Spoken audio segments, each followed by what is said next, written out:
On August 17, 2023, the Harford County Sheriff's Office revealed a suspect in the murder investigation of 37-year-old Rachel Morin. Last night, we received critical pieces of information, and our detectives have been working throughout the night and today, running down our new leads. Once the new evidence came to light, Sheriff Gaylor was adamant that we needed to inform our community as soon as possible, and that's why we're here tonight. As you know, since Saturday, August 5th, 12 days ago, the Harford County Sheriff's Office has been working around the clock to get justice for Rachel Morin and hopefully bring peace to her family. Since that first day, over 300 community tips have flooded our inboxes and emails. Her death has grabbed local, state, national, and international headlines, everyone with the same goal: find the killer and bring justice to Rachel. DNA evidence is part of nearly every modern-day investigation, and in Rachel's case, DNA evidence was collected by our Forensic Services Unit. That DNA was analyzed by the Maryland State Police, and it was ran through the National CODIS system. This DNA evidence has come back as a match, tied to a home invasion and an assault of a young girl in Los Angeles this past March. Unfortunately, that suspect has not been positively identified, but he did leave behind his DNA. Based on the DNA evidence, we consider the individual in the video we obtained from the Los Angeles Police Department and that we are about to show you on our TV screens to be the person that murdered Rachel Morin on August 5th. So we're now going to show the video. And just so everyone's aware, this video, after this press conference, this video will be posted on our social media.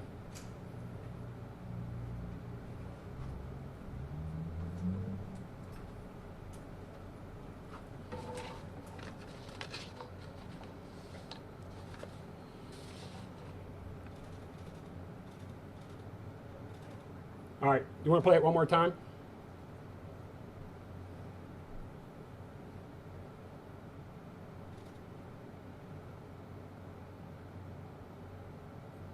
Okay. When you're ready, we're going to post it on our social media. Based on our analysis of this video and witness observations, we believe the suspect to be approximately 5'9", 160 pounds, and of Hispanic descent. If you have any information about this suspect, we are asking you to please call our detectives at our tip line. And the tip line number is 410-836-7788. And we've also established a dedicated tip email address, and that email address is rmtips@harfordsheriff.org. Again, that's RM, as in Rachel Morin, tips @harfordsheriff.org. We want to make it clear that we believe the suspect acted alone, and he doesn't represent the entire Hispanic community of Harford County, who we are now partnering with to identify this suspect. I know I can speak for the sheriff when I say we are immensely proud of this community. Our community will not be defined by this tragedy. Our community is one that will work together to get the job done and bring this suspect to justice. In the meantime, in the light of this new evidence, I urge our citizens to use caution while walking on our trails and throughout our community. Be alert, walk with a friend, don't allow yourself to be distracted by your cell phone or headphones. And finally, if you see something that makes you feel uncomfortable or that you think is suspicious, act on those instincts and call 911. And lastly, we will continue our increased presence on the Mile Pod Trail. And now I'll open it up to questions. Colonel, do you have any other details on what happened in Los Angeles, exactly where, or anything about what this person did there? So when it comes to the details about Los Angeles, that's the information that the Los Angeles Police Department has, and we were just going to refer people to the Los Angeles Police Department to get those details. Okay. Only thing I can tell you is an attack on a young girl. Any word about a possible motive? Like, was Rachel missing any money or anything like that? So we are not going to talk about the crime scene at this time because, as I've said in previous interviews, we don't want to talk about the crime scene or what happened at the crime scene because once we catch this person, we want to make sure we got the right person. And the only people that know what happened at that crime scene when we catch the person is us and that suspect. So we're not giving any details about that. Oh, I'm sorry. Oh, you're fine. Again, how did you come across, what led you to this particular suspect, this person? So we collected DNA from our crime scene. The Maryland State Police analyzed that DNA for us, ran it through the National CODIS system, and that came back as a match to the crime that occurred in Los Angeles, where they had recovered DNA from this person that you saw in the video. The video that we watched, tell us about it. I mean, what Los Angeles Police released it to you, but what is it? Is it at his home? Is it at a scene of a crime? That is at a home, and that is the suspect leaving the scene of the crime there. So that was a home invasion and assault, you said, right? Correct. Of a little girl, is that what you said? A young girl. So I'm going to leave it at a young girl. I don't want to talk about the family there, but it was a young girl in the house that got assaulted. What does this do to the case, Colonel? You have an image now of the person you think is believed to be Correct. responsible for this. What does that do for the case?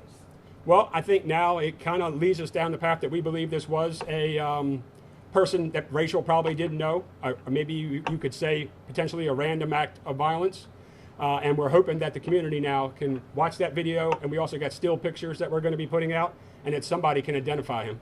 Have you narrowed it down to a certain area? Do you think he could still be like somewhere on the Montauk Trail? We don't have any clue where he could be. We don't even know if he's still in Harford County or in the state of Maryland, because obviously in March he was in California, and then here in August he was here in Maryland. So we don't know if he's still here or not. Do you have any evidence that he was targeting people along that trail, or do you believe this was, completely random? I'd only be speculating. We do not know. Do you think he may be armed, any weapons or anything? Again, speculation. You described him, Colonel, as 5'9", 160, Hispanic male. Do we have an approximate age? Or? Oh, yeah, we believe he's in his low to mid 20s. Do you know do you have a date for when the Los Angeles invasion happened? I'm just going to put out that it was in March. The Los Angeles Police Department knows that we're doing this press conference, so if you called them, they would probably be able to give you that information. How rare is this to have a DNA hit from the other side of the country, and can you talk about that whole process and how that worked?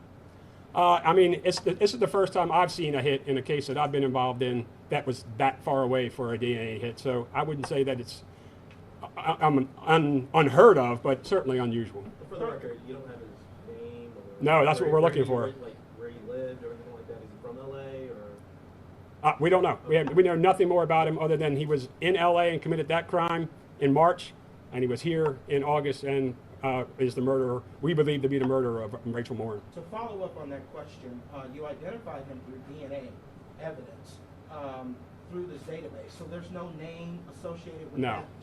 No. There's no name associated because it's just evidence from a crime that was submitted.